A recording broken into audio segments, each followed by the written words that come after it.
The Michigan Central Railroad was originally incorporated in 1846 to establish rail service between Detroit, Michigan and St. Joseph, Michigan. The railroad later operated in the states of Michigan, Indiana, and Illinois in the United States, and the province of Ontario in Canada. After about 1867, the railroad was controlled by the New York Central Railroad, which later became part of Penn Central and then Conrail. After the 1998 Conrail breakup, Norfolk Southern now owns much of the former Michigan Central trackage. At the end of 1,925 megacoulombs operated 1,871 miles of road and 4,139 miles of track. That year it reported 4,304 million net ton miles of revenue freight and 600 million passenger miles. Genealogy: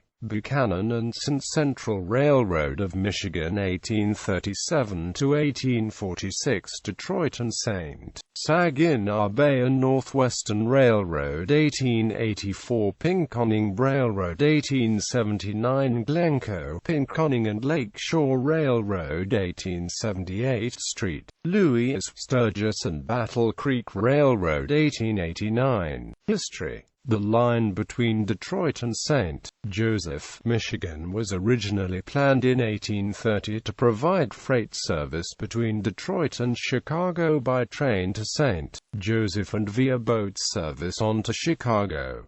The Detroit and St. Joseph Railroad was chartered in 1831 with a capital of $1,500,000. The railroad actually began construction on May 18, 1836, starting at King's Corner in Detroit, which was the name by which the southeast corner of Jefferson and Woodward Avenue was then known. Note that this is not the location of Michigan Central Station, which apparently replaced this building. The small private organization, known then as the Detroit and St. Joseph Railroad, quickly ran into problems securing cheap land in the private market, and abandonment of the project was discussed. The city of Detroit invested $50,000 in the project. The state of Michigan bailed out the railroad in 1837 by purchasing it and investing $5 million. The now state-owned company was renamed the Central Railroad of Michigan. By 1840 the railroad was again out of money and had only completed track between Detroit and Exeter, Michigan. In 1846 the state sold the railroad to the newly incorporated Michigan Central Corporation for $2 million. By this time the railroad had reached Kalamazoo, Michigan, a distance 143.16 miles. The new private corporation had committed to complete the railroad with T-rail of not less than 60 pounds to the yard, and also to replace the poorly built rails between Kalamazoo and Detroit with similar quality rail. As the state-built rail was of low quality, the new owners met this obligation by building the rest of the line, some 74.84 miles, to the shores of Lake Michigan by 1849. However, rather than go to St. Joseph, instead they went to New Buffalo. This was because they had decided to extend the road all the way to Chicago. This involved passing through 2 other states and getting leave from 2 state legislatures to do so. To facilitate this process, they bought their Joliet Northern Indiana Railroad in 1851. Thus they reached Michigan City, Indiana by 1850 and finished the line to Chicago in 1852. The completed railroad was 270 miles in length. Passenger services: the Michigan Central Railroad operated mostly passenger trains between Chicago and Detroit. These trains ranged from a locals to the Wolverine. In 1904, MCR began a long-term lease of Canada Southern Railway, which operated the most direct route between Detroit and New York.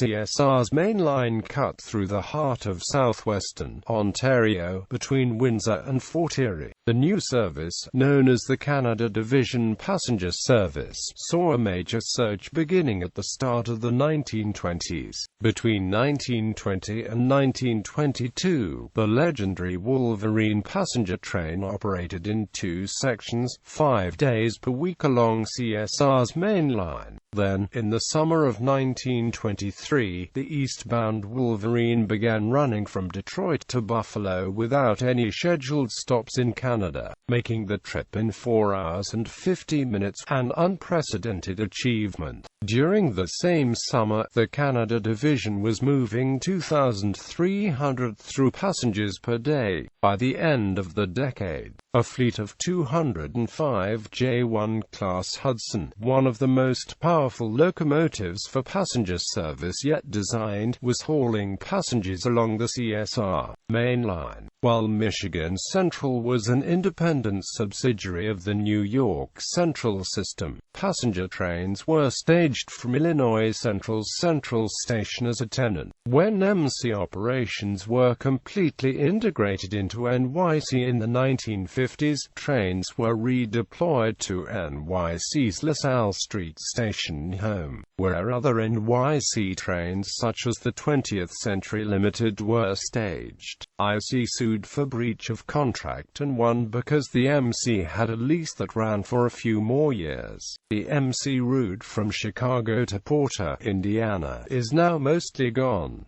The Kensington interchange, shared with the South Shore Line, was cut out. These tracks now belong to Indiana Harbor Belt Railroad, and are overgrown stub tracks ending short of the interchange. Amtrak trains serving the Michigan Central Detroit line now use the former NYC to Porter, where they turn north on Michigan Central. Passenger equipment was mostly similar to that of parent New York Central system. Typically this meant an EMDE series locomotive and Pullman standard lightweight rolling stock. Because General Motors was a large customer of Michigan Central, use of Alcoa General Electric locomotives was less common.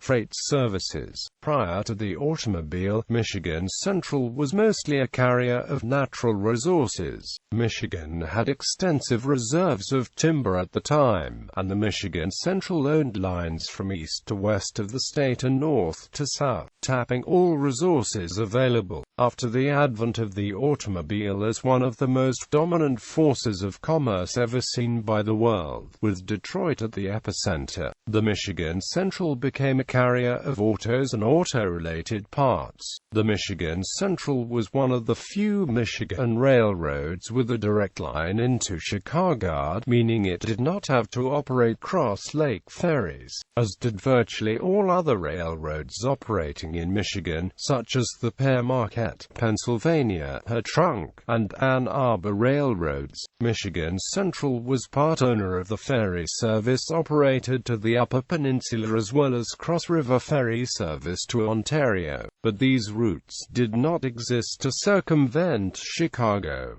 Service to Canada. The Michigan Central Railroad and then parent New York Central Railroad owned the Canada Southern Railroad, which had lines throughout southwestern Ontario from Windsor to Niagara Falls. The railroad operated a car float service over the Detroit River, an immersed tube tunnel below the Detroit River between Detroit, Michigan, and Windsor, Ontario, and the MCR Cantilever Bridge at Niagara Falls, which was later replaced with a steel arch bridge in 1925. The car float operation ended when the Detroit River Tunnel was completed. Control of Canada Southern passed from MCR to NYC, then Penn Central, then Conrail. In 1985 the Canada Southern was sold to Canadian National and Canadian Pacific. It should be noted that the MCR Cantilever Bridge at Niagara Falls was inducted into the North America Railway Hall of Fame in 2006.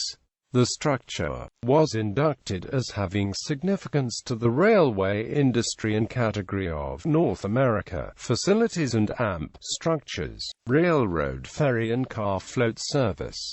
All major Michigan railroads operated a rail ferry service across Lake Michigan except the Michigan Central. This can be attributed to MC's most direct route across southern Michigan from Detroit to Chicago. The Michigan Central also had the best access to Chicago of any Michigan railroad. The Michigan Central did own part of the Mackinac Transportation Company, which operated the SS Chief Wuatam until 1984. The Chief Wuatam was a front-loading, coal-fired, hand-fed steamer. It was the last hand-fired steamer in the free world at its long-overdue retirement in 1984. The Chief Wuatam continued to operate until 2009, cut down to a barge. One Chief Wuatam engine was salvaged and restored by the Wisconsin Maritime Museum. Other artifacts from the ferry, including the whistle, wheel, telegraphs, and furniture, are preserved by the Mackinac Island State Park Commission in Mackinac City. Car floats also ran across the Detroit River to Windsor, Ontario, for high and wide loads that could not fit through the tunnels. Competitors. The major competitors of the Michigan Central were her Trunk Western, controlled by Canadian National, Pear Marquette, controlled by C&O, Ann Arbor, Pennsylvania Railroad. Significant stations and structures. Michigan Central Station. Next to this train depot was built to replace a former station that had burned down. It served passenger trains until the early 1950s. Today, the station is home to the Ann Arbor Model Railroad Club, which hosts open houses the first Wednesday of each month. It also has some railroad memorabilia such as an old crossing signal and baggage cart. Michigan Central Station. Detroit. Michigan Central was the owner of Michigan Central Station in Detroit. Opened in 1913, the building is of the Beaux-Arts classical style of architecture, designed by the Warren and Amp, Wetmore and Reed and STEM firms who also designed New York City's Grand Central Terminal. As such, Michigan Central Station bears more than a passing resemblance to New York's famed rail station, last used by Amtrak in 1988. Michigan Central Station has since become a victim of extensive vandalism. Over the last 20 years, several proposals and concepts for redevelopment have been suggested, none coming to fruition. The estimated cost of renovations was $80 million, but the owners viewed finding the right use as a greater problem than financing. Though listed on the National Register of Historic Places, the Detroit City Council passed a resolution to demolish the station in April 2009. The council was then met with strong opposition from Detroit resident Stanley Christmas, who in turn sued the city of Detroit to stop the demolition effort, citing the National Historic Preservation Act of 1966. The station shows up in the first part of the Godfrey Reggio movie Nakoi Katsi and is frequently used by Michael Bay in such films as The Island and Transformers. Michigan Central Station. Niles. The Michigan Central Station at Niles, Michigan is also famous, having appeared in several Hollywood movies. Like its sister station in Detroit, the station is listed on the National Register of Historic Places. Michigan Central Station. Battle Creek. The Michigan Central Railroad Depot opened on July 27, 1888.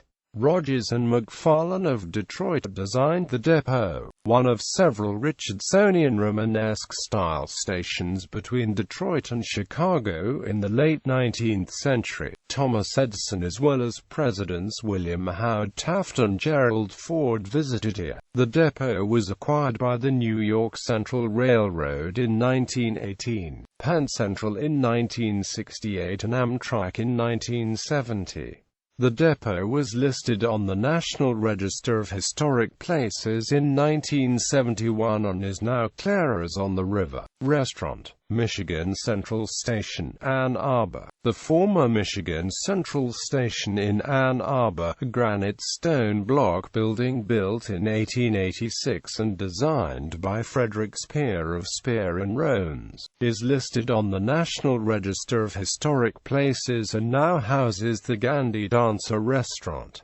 Trail Creek Swing Bridge. The Michigan Central also built and operated a swing bridge over Trail Creek at Michigan City, Indiana. This swing bridge is similar to the moving span at Spoit and Deweyville owned by parent New York Central, but has no approach spans. It is still in operation and owned by Amtrak.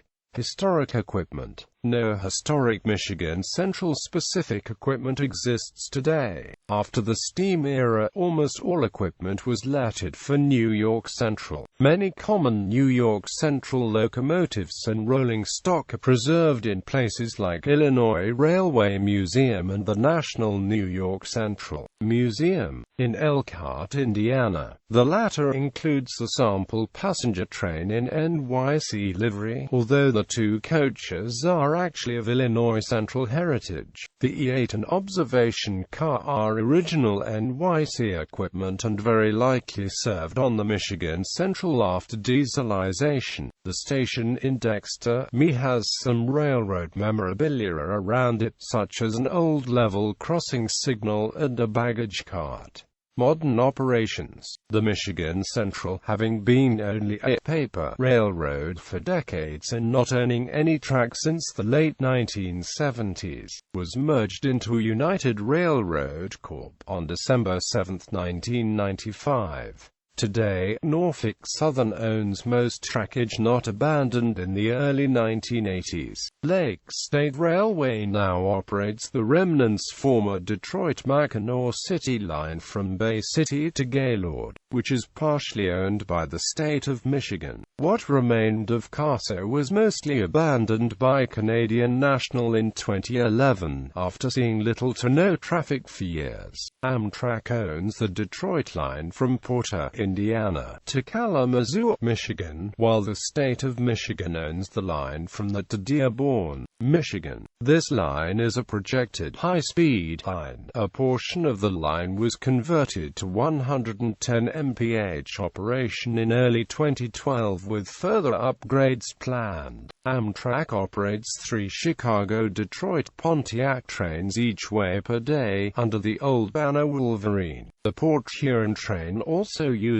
this line as far east as Battle Creek, Michigan. Both Kalamazoo and Niles have retained their old Michigan Central stations. The Niles station is occasionally portrayed in film. Proposed rebirth as an independent railroad. In July 2007, Norfolk Southern was in talks with Watco, a short-line holding company, to sell the Kalamazoo-Detroit portion of the Michigan Central Main Line. The proposal was set before the Surface Transportation Board, and was officially endorsed by Amtrak in September 2007.